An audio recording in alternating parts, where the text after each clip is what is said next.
جس شخص کا چہرہ بے رونق ہے اور وہ چاہتا ہے کہ اس کا چہرہ پر نور اور خوبصورت ہو جائے، تو وہ سورۃ نور کی آیت مبارکہ نمبر 35 کو روزانہ کم از کم ایک مرتبہ باوضو پڑھے۔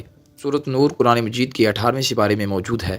بسم اللہ الرحمن الرحیم، اللہ نور السماوات والارض مثل نورہ کمشکاۃ فیہا مصباح، المصباح فی زجاجہ، الزجاجۃ کأنہا کوکب درّی یوقد من شجرۃ مبارکۃ زیتونۃ لا شرقیۃ ولا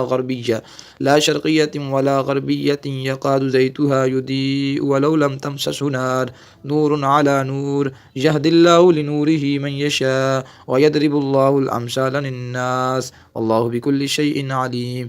پھر اپنے ہاتھوں پر دم کرے اور ہاتھ چہرے پر پھیر لے۔ اگر کوئی 5 وقت کا نمازی ہے تو رمضان مبارک میں ویسے بھی لوگ 5 وقت کی نماز ادا کرتے ہیں، تو 5 وقت آپ یہ وظیفہ کریں تو آپ کے لیے انشاءاللہ تعالیٰ بہت زیادہ فائدہ مند ثابت ہوگا۔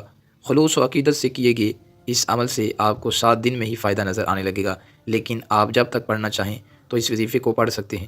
اس کا کوئی نقصان نہیں بلکہ فائدہ ہی فائدہ ہے۔